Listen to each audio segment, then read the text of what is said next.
Marie-Roger Biloa is Chairwoman and CEO of Africa International Media Group. She joins us now live from Paris with more. Hi, Marie. First of all, Kabila argues that constitutionally he's actually obligated to stay in power because an election has not been held and a new leader has not been chosen to replace him. So what's actually the problem with that? The problem is that he managed to get just that there's no election and that nobody's make sure that nobody can replace him.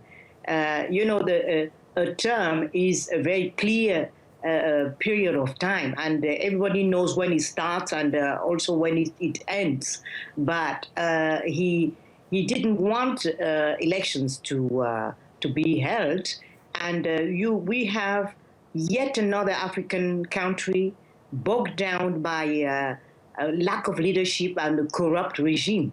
And this case is very particular. It's a case study because unlike Gabon, where we had election, where somebody else won election, but you have the incumbent still there and nothing happened, you had the European Commission will recognize that election had been rigged, but DRC has been under scrutiny for a while, especially by the USA and the Obama regime, and it's a case study for them, because Obama came to Africa and gave the impression that what he can do, the kind of difference he could make for Africa, is to push for democratic regimes. He said they don't need strong men; they need strong institutions. And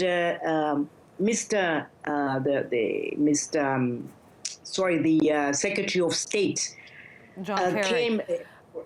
John Kerry, and before him, Hillary Clinton were very vocal in telling Mr. Kabila to step down at the end of his term. And that was quite unprecedented because it was very clear and very sharp and somehow undiplomatic. Okay. So everybody was like, we will see what happens. Right. Opposition felt really encouraged to resist. And now we are looking at this. This Kabila is ready to kill as many people as he can to remain in power. Now the Obama regime is finishing and nobody is caring for DRC anymore. But then, meanwhile, we're seeing this violence escalating. And what are your concerns then going forward? Could this actually descend into civil war?